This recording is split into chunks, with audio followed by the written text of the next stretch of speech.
നഗരത്തിന് ഇനി പുതിയ വേഗം, പുതിയ പ്രതീക്ഷ. KSRTC സിറ്റി ബസ് സർവീസ് ഉടൻ നിരത്തിലിറങ്ങുകയാണ്. നാളുകളായി പാലക്കാട്ടുകാർ കാത്തിരുന്ന വലിയൊരു സ്വപ്നം പൂവണിയുമ്പോൾ അതിന്റെ മുന്നണിയിൽ നിൽക്കുന്നത് രമേശ് പിഷാരടി എന്ന ജനപ്രതിനിധിയാണ്. തെരഞ്ഞെടുപ്പ് കാലത്ത് നൽകിയ വാഗ്ദാനങ്ങൾ വെറും വാക്കുകളല്ലെന്നും അത് പ്രവൃത്തി പദത്തിലെത്തിക്കാൻ തനിക്ക് സാധിക്കുമെന്നും തെളിയിക്കുകയാണ് ഈ നീക്കത്തിലൂടെ. ഒരു നഗരത്തിന്റെ വികസനം അളക്കപ്പെടുന്നത് അവിടുത്തെ ഗതാഗത സൗകര്യങ്ങൾ അടിസ്ഥാനമാക്കിയാണ്. KSRTC stand, town stand, municipal stand, stadium stand എന്നിവയെ പരസ്പരം ബന്ധിപ്പിക്കുന്ന ഒരു പൊതുഗതാഗത സംവിധാനം പാലക്കാടിന്റെ നിരന്തര ആവശ്യമായിരുന്നു. ആ കാത്തിരിപ്പിനാണ് ഇപ്പോൾ വിരാമമാകുന്നത്. അതിനായി മിനി ബസും ഡ്രൈവറും സർവീസിനായി പൂർണ്ണമായും സജ്ജമായി കഴിഞ്ഞു. എന്നാൽ ഈ പ്രഖ്യാപനത്തിൽ ഏറ്റവും ശ്രദ്ധേയമാകുന്നത് സ്ത്രീകൾക്കുള്ള യാത്രാ സൗജന്യമാണ്. പ്രിയദർശിനി പദ്ധതിയിൽ ഉൾപ്പെടുത്തി നിർദ്ദേശിച്ച ഈ സേവനത്തിലൂടെ വനിതകൾക്ക് പൂർണ്ണമായും സൗജന്യമായി നഗരത്തിൽ യാത്ര ചെയ്യാം.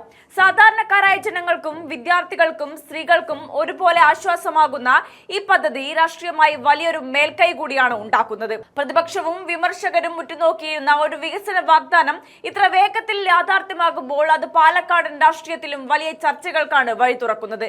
രാവിലെ KSRTC ബസ് സ്റ്റാൻഡിൽ നിന്ന് ആരംഭിച്ച് Manappullikavu, medical college, civil station, Yakkara, Nurani, Melamuri, Mercy College, stadium stand എന്നിങ്ങനെ നഗരത്തിലെ പ്രധാന കേന്ദ്രങ്ങളെല്ലാം ബന്ധിപ്പിച്ചാണ് സർവീസ് തയ്യാറാക്കിയിരിക്കുന്നത്.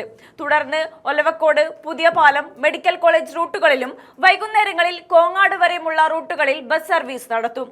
പ്രായോഗികമായ മാറ്റങ്ങളോടെ കൃത്യമായ സമയക്രമം ഉദ്ഘാടനത്തോടെ പുറത്തിറക്കും. നഗരഗതാഗതത്തിന് പുതിയ മുഖച്ഛായ നൽകുന്ന ഈ സർവീസ് ജനങ്ങളിലേക്ക് കൂടുതൽ അടുക്കാനുള്ള ജനപ്രതിനിധിയുടെ വ്യക്തമായ വികസന നയം കൂടിയാണ്.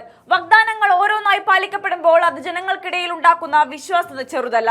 ഒരു വശത്ത് നഗരവികസനം, മറുവശത്ത് ജനക്ഷേമം. ഇത് രണ്ടും കൂട്ടിയോജിപ്പിച്ചുകൊണ്ട് പാലക്കാടിന്റെ മണ്ണിൽ പുതിയൊരു മാതൃക തീർക്കുകയാണ് ഈ പദ്ധതിയിലൂടെ. പാലക്കാട്ടുകാരുടെ യാത്രാ ദുരിതങ്ങൾക്ക് വലിയ ആശ്വാസമാകുന്ന ഈ സിറ്റി ബസ് സർവീസ് വരും ദിവസങ്ങളിൽ മണ്ഡലത്തിൽ ഉണ്ടാകാൻ പോകുന്ന തരംഗം ചെറുതായിരിക്കില്ല.